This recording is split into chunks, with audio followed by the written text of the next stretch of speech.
মোহাম্মদ তোর মায়ের সুদি খানকে বলে নবী মোহাম্মদ তোর মা আমিনার সুদি তোর মাই আছে না মা ফাতমা মা ফাতমার সুদি তোদের তোর বউ আছে না মা আইসা ওই খানকের সুদি তোদের মা ফাতমা মা আইসা মা আমিনার সুদি খানকে বলা নবী মোহাম্মদ তোর কবর থেকে তুললা খানকে বলা তোর পুটি মারবো মাদাসত নবী তুই নবী না খানকে বলা তুই একটা বেজন মা মাদাসত তোর গলা কাটমো খানকে বলা নবী। আসসালামু আলাইকুম গাইস, কেমন আছেন সবাই? আশা করি সকলে ভালো আছেন। আমি আলহামদুলিল্লাহ ভালো আছি।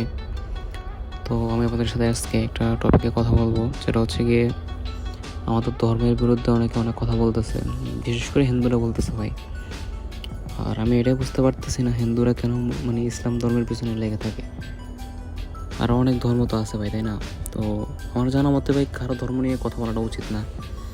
তারপরও তাদের শিক্ষাগত যোগ্যতা নামীদের দ্বারা এগুলো বলতেছে, কিন্তু আমাদের ধর্মে ওই শিক্ষাটা আছে যে কোনো ধর্মকে যাতে ছোটো করে আমরা যাতে কিছু যাতে না বলি। কিন্তু ভাই আমি আজকে একটা ভিডিও দেখছি, এটা কি ইন্ডিয়ার নাকি বাংলাদেশে কিছু ঠিক বুঝতে পারতেছি না, কিন্তু তাই কথাবার্তা দেখে মনে হচ্ছে যে সে ভারত থেকে বলতেছে, আবার এটাও মনে হয় যে আবার সে বাংলাদেশ থেকে বলতেছে।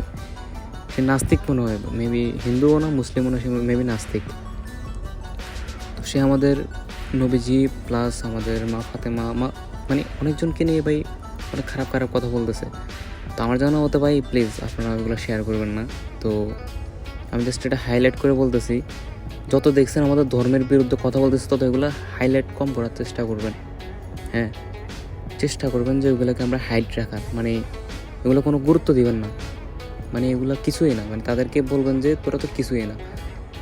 হাজার কথা বল, আমরা আমাদের ধর্ম নিয়ে আমরা স্ট্রং আছি, এটা অনেক কিছু আমাদের কাছে আলহামদুলিল্লাহ। হ্যাঁ, কারণ তারা চায় এগুলো করে তারা ভাইরাল হয় ভাই, বুঝছেন? তো দ্বিতীয়ত তারা ভাইরাল হওয়ার পরে তারা আরও বড় বড় কথা বলে আমাদের নবীজি আমাদের আল্লাহর মানে আমাদের আল্লাহর বিপক্ষে। বেয়াদব ভাই, এগুলো ভাইরাল হয় আমাদের মাধ্যমে, তারপরে আমাদের সামনে মানে এক প্রকার আমাদের ইমোশন নিয়ে খেলাবে, বুঝতে পারতেছেন? তো আমি আপনাদের কাছে রিকোয়েস্ট করবো ভাই, এগুলো দেখলে এগুলো রিপোর্ট মারবেন, কারো কাছে শেয়ার করবেন না। আবার কিছু কিছু মুসলিম আছে ভাই, তারাও এটা নিয়ে ব্যবসা করে। কি তারা বলে যে আপনি যদি শেয়ার না করেন আপনি মুসলিম না, আপনি মুসলমান না, আপনি আমাদের বিপক্ষে হয়ে গেছেন, মানে অনেক কিছু বলবে ভাই। তো আমার জানা মতো এটা শেয়ার করা উচিত না ভাই। আপনি যদি শেয়ার করেন তাহলে আপনি নিজে একটা নাস্তিক হয়ে যাবেন, বা আমাদের ধর্মের বিরুদ্ধে আপনি নিজেও কথা বলবেন। কেন এটা শেয়ার করবেন আপনি? এটা শেয়ার করার মানেটা এটার ভিতরে কী আছে? আমাদের ধর্মকে ছোটো করতেছে, আমরা শেয়ার করবো কেন এটা ভাই? শেয়ার করার কী আছে এটাতে? কিছুই নাই। সো এটাকে আপনারা শেয়ার করবেন না, মানে আউটসাইডে ফেলা দেবেন, এটা শেষ। এগুলো হচ্ছে নোংরা কথা। হ্যাঁ, আমাদের বুকের ভিতরে আমাদের আল্লাহ আমাদের নবীজি আছে, আমাদের কোরআন আছে। তো আমার জানা মতে আমাদের বুকে যেটা আছে ওইটা আমরা সবসময় রেসপেক্ট করে চলবো।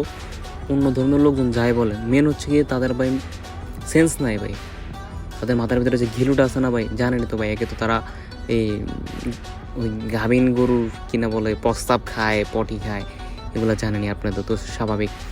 তাদের যে পুটকির ভিতরে যে লাইনটা থাকে না, ওই জায়গাটা দিয়ে তারা হাগু করে, হ্যাঁ ওই লাইনটা তাদের ব্রেনের সাথে কানেকশান। তো স্বাভাবিক তারা হাগু করছে, প্রথমবার যে সময় তারা হাগু করছিল ওই হাগুর সাথে তাদের ব্রেনটা পড়ে গেছিলো, আর ওই হাগুগুলো তাদের মাথায় উঠে গেছে। তো এই জন্যই তাদের মাথার ভিতরে কোনো ব্রেন নাই, মস্তিষ্ক নাই, তাই জন্য তাদের এই অবস্থা ভাই, বুঝছেন? তো আমার জানার মতো এগুলো ইগনোর করা দরকার। আর একটা লাস্ট কথা ভাই শোনো, তোমাদেরকে বলতেছি তোমরা ধর্মকে অন্তত ছোটো করে ভিডিও করিও না। হ্যাঁ, ভাইরাল হওয়ার অনেক মাধ্যম আছে, ওইগুলো ইউজ করো, ওইগুলো ইউজ করে তোমরা ভাইরাল হও। পারলে তোমরা তোমাদের ধর্মকে ছোটো করে ভাইরাল হও, তোমাদের দেবী তোমাদের মা যারা আছে তাদেরকে নিয়ে তোমরা রোস্ট করো, যেটা সেটা করো, আমাদের কোনো আপত্তি নাই, কারণ ওটা তোমাদের ধর্ম, আমাদের কিছু না। হ্যাঁ, তাদেরকে ছোটো করে তোমরা ভাইরাল হও। আমাদের ধর্ম নিয়ে কেন কথা বলবা? তোমাদের আমরা কোনো ক্ষতি করছি? কিছু করি নাই। তোমরা তোমাদের রাস্তায় আছো, আমরা আমাদের রাস্তায় আছি। হ্যাঁ, তো তোমরা তোমাদের ধর্ম নিয়ে থাকো, আমরা আমাদের ধর্ম নিয়ে আসি, কিন্তু আমাদের ধর্মকে কোথাও টানবা না, বুঝছো? যখন টানবা তখন আমরা এগুলো নিয়ে কথা বলবো। তো আজকের মতো গাইস এটুকুই। তো ভালো থাকবেন, সুস্থ থাকবেন, সবাইকে আল্লাহ হাফেজ।